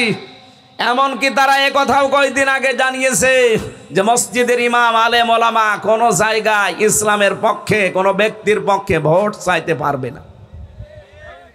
ভোট চাইতে পারবে না মানে আমি ওপেন চ্যালেঞ্জ দিলাম, আমার প্রত্যেকটা অনুষ্ঠানে ভোট, এটা ভয়েও কাট্ট ভোট না, আমি আরবিতে পড়েছি আমানাত, সূরা নেসা 58 নম্বর আয়াত, ইন্নাল্লাহা ইয়ামুরুকুম আন তুআদ্দুল আমানাতি ইলা আহলিহা, তোমাদের সবাইকে আল্লাহর নির্দেশ যাবতীয় আমানত তার প্রাপকের কাছে পৌঁছিয়ে দেবে। এখানে আমানত মানে ভোট, রায়, সিদ্ধান্ত। আপনি নিয়ে আসেন মারিফুল কোরআন তাফসীর, আপনাকে আমি 9টা অর্থ দেখাবো। আমি আন্দাজে বলছি না, সব পড়ে পড়ে বলছি। সুতরাং যে কথা বলেছেন সে যেই হোক, এই কথা যারা বলেছেন তাওবা যদি ওরা না করে, এই আয়াতের সাথে তারা যুদ্ধ ঘোষণা দিয়েছে। আলেম ওলামা, এদেশের মসজিদের ইমাম, মাদ্রাসার খতিব, মাদ্রাসার শিক্ষক, তারা ইসলামের পক্ষে যেতে পারবে না। কেন? আপনার মতো মাতালের পক্ষে ভোট চাবে, আপনার মতো দাজ্জুসের পক্ষে ভোট চাবে? আপনার তো ইমানই নেই। আমি ওপেন চ্যালেঞ্জ দিয়েছি ওই দিন থেকে। আমি এর আগে ওইভাবে বলতাম না, এরপর থেকে আমি ওপেন বলেছি, এই দেশে যতদিন আছি, যেখানে আছি, সরাসরি ভয়কার এ শব্দ বলে আমি যাবো। কোন বাবার বেটা আছে এসে বাধা দেন, হয় থাকবো নাই চলে যাব। কিন্তু সত্য কথা দুনিয়ায় যেটা জেনেছি ওটা আমাকে বলাই লাগবে। আর আল্লাহ আমাদেরকে এই জন্যেই বানিয়েছে। ওই যে ফাসাউফা ইয়াতিল্লাহ, আল্লাহ বলেন আমি নিজে বানাবো তাদেরকে, বিকৌমিন, এমন একটা দল, এমন একটা জাতি, ইউহিব্বুহুম ওয়া ইউহিব্বুনাহু, আমরা আল্লাহকে যেমন ভালোবাসবো আল্লাহ ঠিক ওই রকম আমাদেরকে ভালোবাসবে। আল্লাহর ভালোবাসা না পেলে আমরা এভাবে কথা বুক ফলিয়ে বলতে পারতাম না। এই কথা বলছেন এখানে। আপনি মানুষের তৈরি করা আইনের পক্ষে কথা বলে ভয় পান না, আপনার লজ্জা লাগে না। আর আমি আল্লাহর কোরআনের পক্ষে কথা বলে আমার লজ্জা লাগবে, ভয় পাবো মানে? এই আয়াতের পরবর্তীতে আল্লাহ দিয়েছেন আযিল্লাতিন আলাল মুমিনিন আইজ্জাতিন আলাল কাফিরিন। এই মানুষগুলোর কিছু গুণ তৈরি হবে। আপনি দেখেন তো এই বাংলাদেশে এই গুণ কার কার ভেতরে আছে? আযিল্লাতিন আলাল মুমিনিন, এ মানুষগুলো কোমল হবে, নরম হয়ে যাবে মুমিনদের উপরে। আযিল্লাতিন, নরম হবে, কোমল হবে। আইজ্জাতিন, কঠোর হয়ে দাঁড়াবে। আলাল কাফিরিন, কাফেরদের উপরে। এই বাংলাদেশে একামতে দিনের দায়িত্ব যারা পালন করে, ছোট থেকে বড় পর্যন্ত সবাই আমার মনে হয় মায়ের পেটের ভাইয়ের মতো। ওর বাড়ি কুষ্টিয়ায় হতে পারে, ওর বাড়ি কক্সবাজার হতে পারে, ওর বাড়ি কুড়িগ্রাম হতে পারে। এখান থেকে কুড়িগ্রামের দূরত্ব কমপক্ষে 1000 কিলোমিটার। এ কথা বলছে না কেন? কিন্তু একামতের দায়িত্ব যদি ওই লোকটা পালন করে, ও যদি কর্মী হয়, ও বড় থেকে ছোট, আপনি দেখবেন এদের ভেতরে নিজের আপন ভাইয়ের মতো সম্পর্ক। নিজের আপন ভাই যদি দিন থেকে ফিরে যায়, সেই লোকটা আবু জেহেলের মতো শত্রু হয়ে যায় আমার কাছে। বলেন বলুন। আর কুড়িগ্রামের ওই নাগেশ্বরী, ওখানকার একটা লোক যদি একামতে দিন এই শব্দটা বোঝে যে দিন কায়েম করা ফরজ, 1000 কিলোমিটার দূর, তাতে কি হয়েছে? সে আমার নিজের আপন ভাইয়ের চাইতেও বেশি। আল্লাহ বলেন এইরকম তৈরি হবে তাদের ভেতরে। মুমিন যারা, তারা সব সিমেন্টেড হয়ে যাবে, কিন্তু কাফেরদের প্রতি তারা হবে কঠোর। আজ বাংলাদেশে জামাত ইসলামী, ইসলামী ছাত্র শিবির, ইসলামী ছাত্রী সংস্থা যারা আছে, আমি নিজে দেখেছি যত রকমের অবৈধ অত্যাচার জুলুমের কাজ, এই সমস্ত জায়গায় প্রতিবাদ মুখর এরাই আগে। আপনি বলেন আর কারা আছে? হ্যাঁ আছে যারা, তারাও এদের সাথে। আপনার রাগ হলেও আমি এ কথা বলবো, কারণ কোরআনের সাথে আমি মিল পেয়েছি এদের। 5টা কথা সূরা বালাদের ভেতরে আজকে আসার সময় পড়ছিলাম। আমি যা বলি ভাই পড়ে বলি, আমি যদি দেখি না এগুলো পড়া নেই, আমি ওটা স্টপ রাখি। এই বাংলাদেশ সহ বিশ্বে যদি কেউ সফল হতে চায়, কেউ যদি সফলতার স্বর্ণ শিখরে পৌঁছিয়ে যেতে চায়, 5টা গুণ তার ভেতরে মাস্ট বি, লাগবেই। কয়টা? বলেন বলেন। সূরা বালাদে আছে 13 নম্বর আয়াত থেকে শুরু করবেন 18 নম্বর আয়াত পর্যন্ত।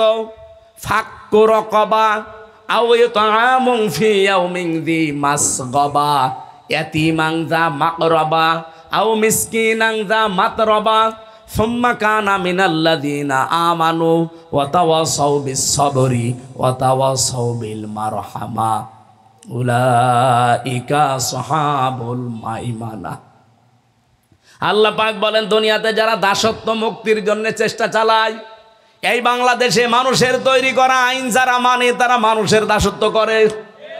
জামাত ইসলামী বাংলাদেশ এইটাই চায় যে মানুষের তৈরি করা আইন থেকে বের করে আল্লাহর আইনের গোলামি করতে। এই ফাক্কু রাকাবার অন্যতম অর্থ এটা। নিয়ে আসেন, কোন মুফাসসির নিয়ে আসবেন? আমি 1টা 2টা না 42টা মিলিয়েছি তাফসির। ফাক্কু রাকাবা যারা দাস মুক্ত করতে চায়, মানুষের শৃঙ্খল মুক্ত করতে চায় মানুষকে।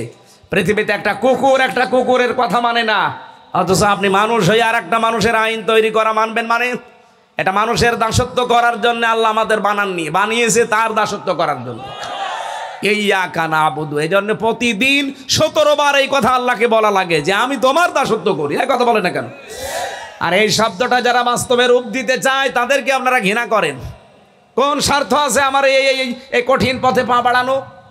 আমি তো কোরআন যেভাবে বুঝেছি ওইভাবে আমাকে চলা লাগবে। আমি সফল হতে চাই দুনিয়া এবং আখেরাতে। তাহলে মানুষের শৃঙ্খল থেকে মুক্ত করার জন্য এই বাংলাদেশে যারা বেশি এগিয়ে গেছে তাদেরকে যদি কেউ সমর্থন না করে সে নবীর উম্মতের বাইরে চলে যাবে। আমি হাদিস মানাচ্ছি না, এই দেখেন লিখে এনেছি। আন ইবনে ওমর রাদিয়াল্লাহু তাআলা আনহু قال قال رسول الله صلى الله عليه وسلم ফাত্তাবিউস সিওয়াদাল আযম, যাদের দ্বারা ইসলাম প্রতিষ্ঠা তাড়াতাড়ি সম্ভব তাদেরকে সমর্থন করো। ফামান সাজ্জা মিন্না, কেউ যদি এদেরকে সমর্থন না করে ও আমি নবীর উম্মত থেকে বের হয়ে যায়। এই বাংলাদেশে ইসলাম যদি প্রতিষ্ঠা 73টা দল আছে, কোন দল করেও ফেলে, টিকিয়ে রাখার সম্ভাবনা কাদের দ্বারা বেশি আপনি নিজের মনকে জিজ্ঞাসা করেন। আমি নাম না বললে আপনি বুঝবেন না। 73টা দল এই দেশে কাজ করছে, জেনারেল এবং বাইরে ধর্মীয় দল মিলে। যে কোনো দল যদি এখন রাষ্ট্র ক্ষমতা পায়, প্রত্যেকটা সেক্টরে একটা ইসলাম দিয়ে চালাতে পারবে কোন দেশ, কোন দল আপনি বলেন? আপনি যে আন্দাজে বলেন খালি রাজনীতি করে, এটা রাজনীতির কি হলো? এটাই তো আসল নীতি। অন্য যে দল আছে সেই দল যদি যায় তারা ইসলামী জাকাত ভিত্তিক অর্থনীতি কি বুঝবে? বাংলাদেশে অনেক পীর আছে, নামাজের কথা বলতে দেবেন বলতে পারবে, কিন্তু ইসলামী যে অর্থনীতি একটা ইবাদত, ব্যবসা বাণিজ্য করার জন্য যে 28টা পয়েন্ট লাগে ওর পেটে বোম মারলেও বলতে পারবে না। ইসলামী অর্থনীতিতে মুশারাকা আছে, মুদারাবা আছে, মোরাবাহা আছে, বায়ে সালাম আছে, বায়ে ইস্তেসনা আছে, বায়ে মুআজ্জাল আছে, ওয়াহেদা আছে, এরকম 28টা আছে। আপনি জিজ্ঞাসা করেন তো বাংলাদেশের কোন পীর এরকম এক একটার ভেতরে 6টা করে পয়েন্ট আছে? যদি বলতে পারে আমি ওর হাতে মরিদ হব। ও খালি সুবহানাল্লাহ, আলহামদুলিল্লাহ, আল্লাহু আকবার ছাড়া কিচ্ছু জানে না। এমনকি এমনও পীর আছে সুবহানাল্লাহ শুদ্ধ করে পড়তে পারে না। কথা বলুন। এই জন্য পরিবার থেকে সংসদ পর্যন্ত, এমনকি আন্তর্জাতিক জীবন পর্যন্ত কারা চালাতে পারে কোরআন দিয়ে হাদিস দিয়ে, সম্ভাবনা যাদের বেশি। ফাত্তাবিউস সিওয়াদাল আযম, আযমের শেষে তানবিন আছে। যারা গ্রামার বোঝেন তাদেরকে বলছি আযম, এখানে আল্লাহ সুকুন দিতে পারতেন, না দিয়ে তানবিন দিয়েছেন। নবীজির কথা এটা, হযরত ইবনে ওমর থেকে বর্ণিত, মুসলিম শরীফের হাদিস। ফাত্তাবিউস সিওয়াদাল আযমা আযমুন, দুনিয়াতে ইসলাম প্রতিষ্ঠা যেই দলের দ্বারা সম্ভাবনা বেশি, খুব তাড়াতাড়ি সব ভুলে তাদেরকে আগে সমর্থন দাও। ফামাং সাজ্জা মিন্না, যদি এটা কেউ বুঝে শুনে না করে সে আমার দলভুক্ত না। এই হাদিস আমি এখন বানালাম, বলেন 1500 বছর আগে হাদিস তৈরি হয়েছে নবীর মুখ থেকে। এখনো যদি কেউ মানতে না পারেন, যারা সাইকুল হাদিস আছে, আমি নিজে আল্লামা মামুনুল হকের সাথে 3 বছর এই হাদিসগুলো পড়েছিলাম ব্যাখ্যা সহ। কেমন উনি সাইকুল হাদিস ভাই, আল্লাহর কসম আমি একটাও বানিয়ে বলছি না, পড়েছি এই জন্য বলছি। মানুষের শৃঙ্খল থেকে মুক্ত করার জন্য যেই দল কাজ করছে আপনি দেখেন তারা সফল হবে ঘোষণাকার। যারা করছে নাক কান বুঝে, চোখ কান বুঝে তাদের সাথে থাকা লাগবে আপনাকে। 2 নম্বরে কি? আও ইউতামুন ফি ইয়াউমিন যি মাসগাবা, যারা নিঃস্ব অসহায় মিসকিন এই মানুষগুলোর খাবারের ব্যবস্থা করার জন্য দৌড়িয়ে যায়। বাংলাদেশে কারা করছে এই কাজটা বলেন আপনি? 3 নম্বরে ইয়াতীমান যা মাকরাবা, এতিম মিসকিন অসহায় যারা, তারা নিকটাত্মীয় হোক আর না হোক তাদের কাছে তারা ছুটে যায়, তাদের অভাব দূর করে। কোথায়? সেই বরিশাল, পটুয়াখালী, আগস্টের এই 5 তারিখে শহীদ হয়েছিল, তার পরিবারকে খোঁজ নেওয়ার জন্যে মৌলভীবাজারের কোলাউড়া থেকে আমিরে জামাত চলে গেছে সেই পটুয়াখালী, 1000 কিলোমিটার দূর। কেন? সে জেলায় লোক নেই। তারা কোরআনের এই আয়াত পড়িয়েছে এবং মেনেছে যে নিকট আত্মীয় হোক আর দূরের হোক, যেহেতু মানুষটা এতিম, 8 মাসের সন্তান পেটে রেখে তার বাবা শহীদ হয়েছিল, সেই বাচ্চাটা প্রসব হয়েছে, ওর দায়িত্ব এখন পুরা আমিরে জামাত নিয়ে নিয়েছে। আপনি এরপরও বোঝেন না, আপনাকে চোখে আঙ্গুল দিয়ে বোঝানো লাগবে। এদিকে আসেন, কানের নিচে এমন জোরে 2টা দেব, সব টের পেয়ে যাবে। এত বলার পরে বলো হুজুর আমি বুঝি না। 4 নম্বরে কি? ইয়াতীমাং যা মাকরাবা আও মিসকিনাং যা মাতরবা। মাতরবা মানে ধুলি মলিন, যাদেরকে দেখতে এমন লাগে যে ধুলি কণা পড়িয়াছে শরীরে, সর্বশ্রান্ত মনে হয়, থাকে স্টেশনে, থাকে বাস স্ট্যান্ডে। এমন এমন গরিব মানুষ রাস্তা ঝাড়ু দেয়, ডোমের কাজ করে অথবা মুসি। আমিরে জামাত সেদিন বলছিল একজন এই যে পায়খানা সাফ করে মেথর, এর কাছে যে বললাম ভাই আসেন বুকে একটু আপনাকে জড়িয়ে নেই, কেঁদে ফেলেছি লোকটা। হুজুর আপনি আমার মতো একজন মেথরকে তাও বুকে টেনে নিতে চান? আমি তো মানুষ নিজেকে মনে করি না। অনেকে মনে করে যে আমরা মেথর, পায়খানা সাফ করি, টয়লেট পরিষ্কার করি, আমরা মনে হয় মানুষ না। উনি বললেন আপনি মানুষ না মানে আপনি শ্রেষ্ঠ মানুষ, কারণ আল কাসিবু হাবিবুল্লাহ, যারা কাজ করে খায় এরা আল্লাহর বন্ধু। আপনি চুরি না করলেই হলো, মানুষকে না ঠকালে, প্রতারণা না করলে, চুরি না করলেই হলো, আপনি তো কাজ করে খাচ্ছেন। আপনার ঈমান যদি থাকে আপনি আল্লাহর বন্ধু। এই কথা বলেন না কেন? আর আপনারা যে কাজ করেন এটা যদি না করতেন তাহলে এই বাংলাদেশে বসবাস করার অযোগ্য হয়ে যেত। এই কক্সবাজারে যারা ঝাড়ু দেয়, টয়লেট পরিষ্কার করে, এই মানুষগুলো যদি তাদের দায়িত্ব পালন না করতো চলতে পারতেন? বলেন, তাদেরকে ছোট ভাববেন মানে? এরকম ধুলি মলিন মানুষের পাশে যে দাঁড়ায় কারা?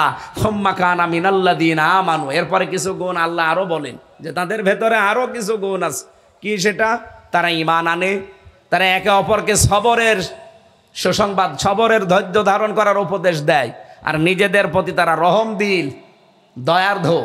উলাইকা সাহাবুল মাইমানা। এই 5টা গুণ যাদের ভেতরে তোমরা দুনিয়ায় পাবে, আমি আল্লাহ বলছি এরা ডানপন্থী আর এরা সফল। সুবহানাল্লাহ বলতে পারেন নাই? তা আমরা তো কোরআনের সাথে মিল করে যেটা পাই ওইটাই মানবো নাকি বাপ দাদার কথা মানবো? বলেন। আজিল্লাতিন আলাল মুমিনিন আইজ্জাতিন আলাল কাফিরিন। তারা নিজেদের প্রতি কোমল হবে কিন্তু কাফেরদের প্রতি তারা বড় কঠোর হবে। সারা বাংলাদেশের 64 জেলায় বাংলাদেশ জামাত ইসলামী, ইসলামী ছাত্র শিবির এই ইসরায়েলের এই কর্মকাণ্ড নিয়ে তারা প্রতিবাদ জানিয়েছে সবার আগে। এক কথা বলে না কেন? এদের সাথে হয়তো অনেকে জুড়েছে। এই 12 তারিখে, আজকে তো 9 তারিখ গেল, 12 তারিখে একটা ইতিহাস তৈরি হবে বাংলাদেশে, এটা সারা পৃথিবীতে ছড়িয়ে যাবে। যত ইসলামিক স্কলার আছে, ইসলামিক দল আছে, সব বাংলার মুসলমান সব আমার মনে হয় ঢাকায় আসবে ওই দিন। আপনারা যারা নেতৃত্বের নাম শুনছেন, বড় বড় যারা এদেশে ইসলামিক স্কলার আছে, আলেম ওলামা সব আসবে, পীর মাশায়েখ।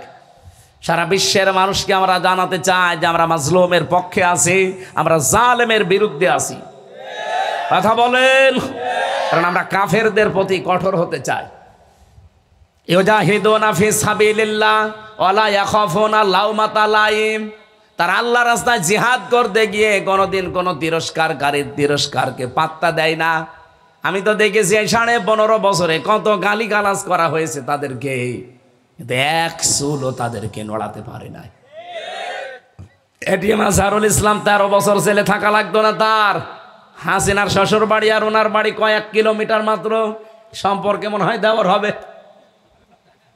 13 বছর আগে তারা ছেড়ে দিত, অফারও দিয়েছিল যে আপনি খালি জামাত ইসলাম ছেড়ে দেন, আপনাকে অন্য দল করাতে বলি না, শুধু ওইটা ছেড়ে দেন।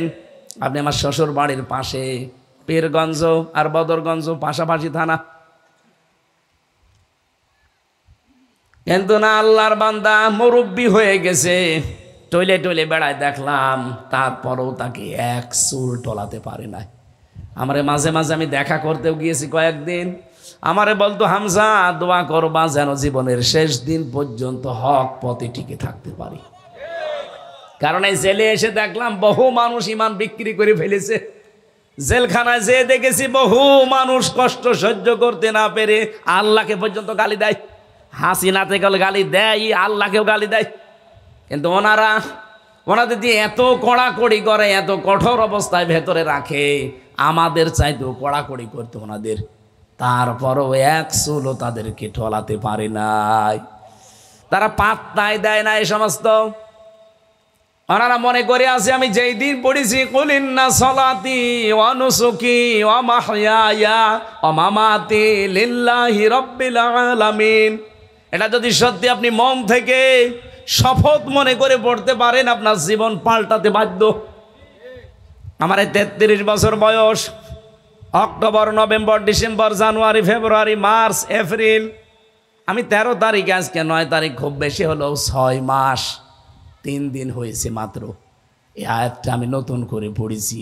এর আগে তো কত হাজার হাজার বারে আয়াত পড়েছিলাম। দেহ পরিবর্তন আমার ভেতরে, মনে এবং আমার এই দেহের ভেতরে আসে নাই।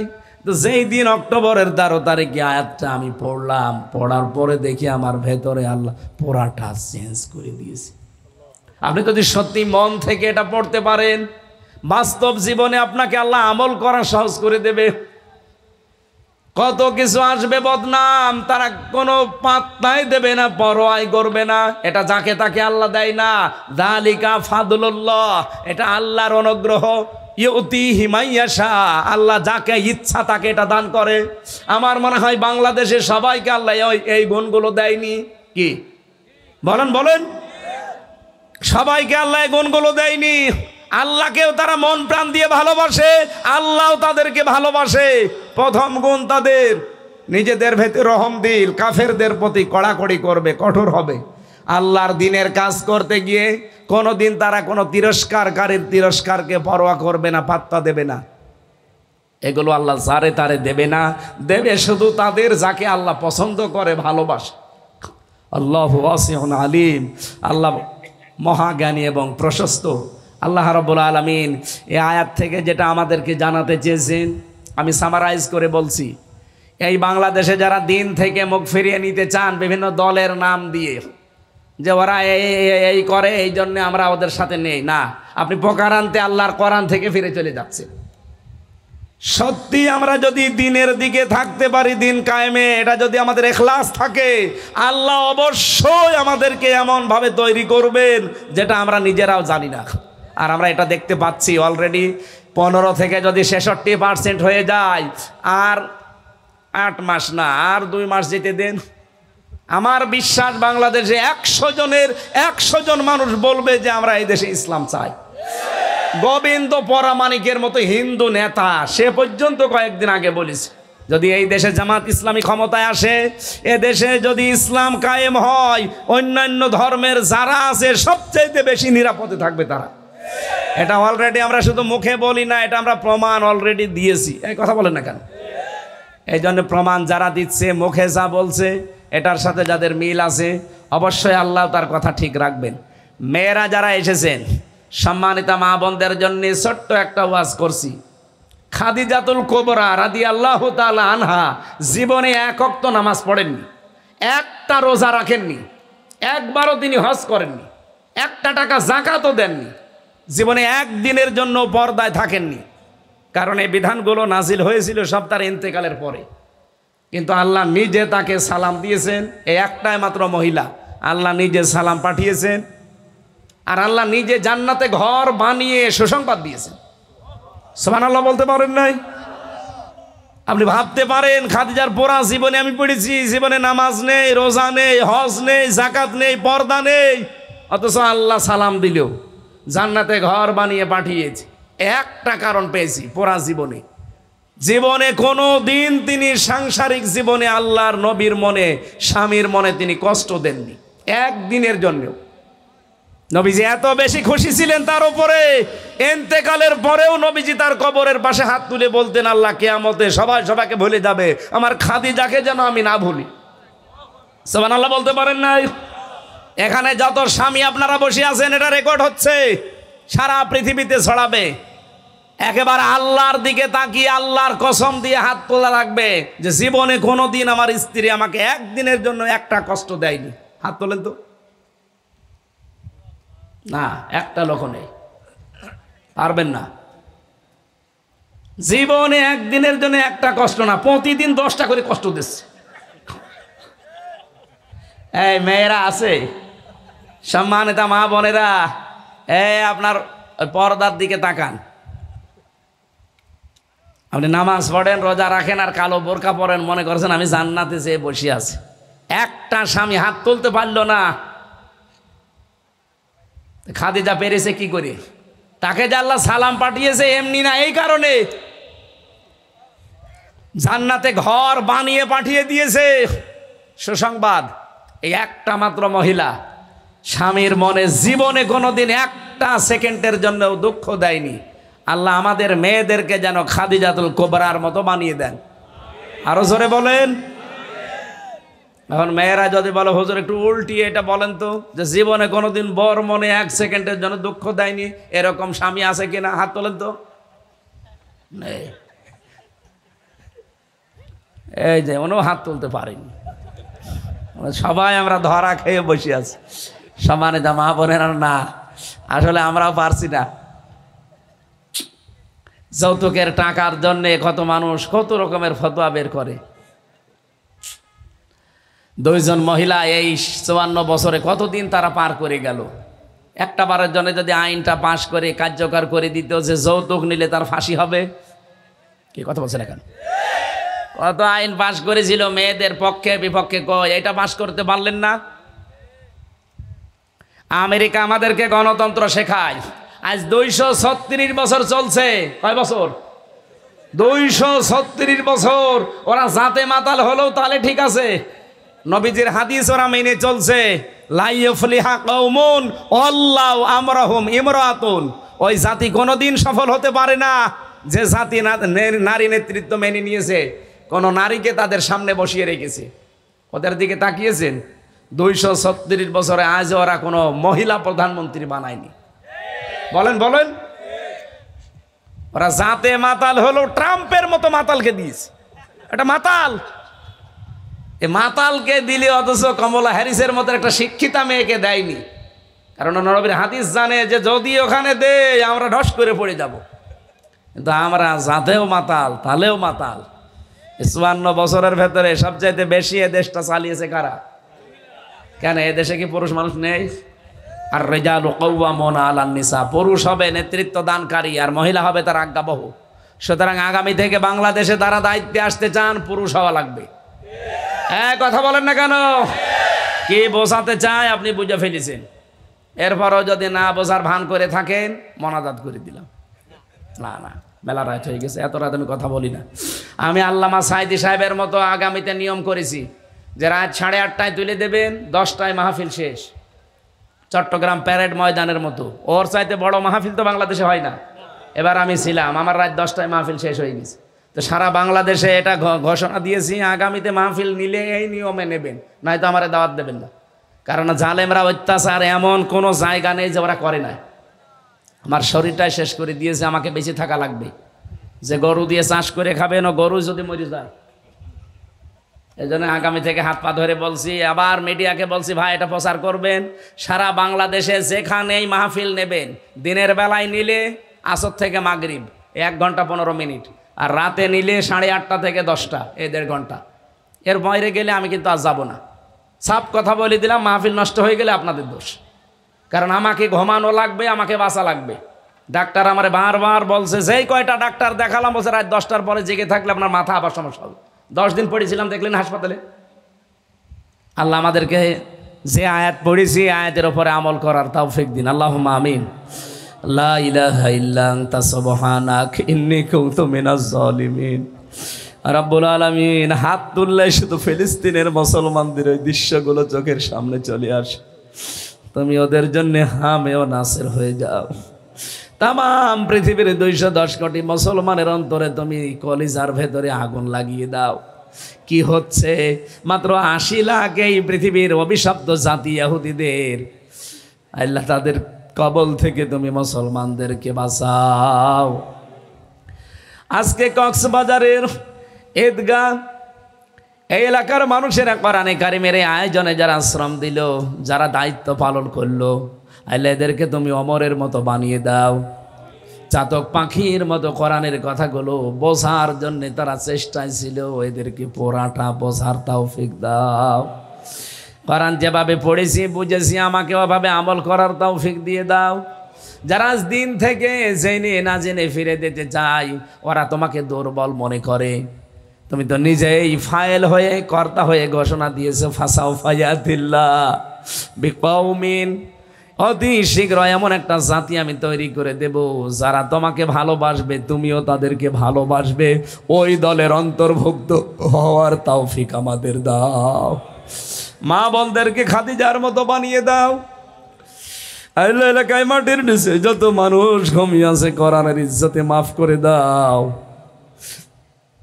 জীবনে বহু কিছু তোমাকে বলেছি, এই সফর অবস্থায়, মাজলুম অবস্থায় জীবনের শেষ কথা তোমাকে বলি, আল্লাহ বাংলাদেশে তুমি ইসলামের আলো জ্বালিয়ে দাও। আমি যেন চর্ম চোখে দেখতে পারি এই দেশটা তোমার কোরআন দিয়ে চলছে।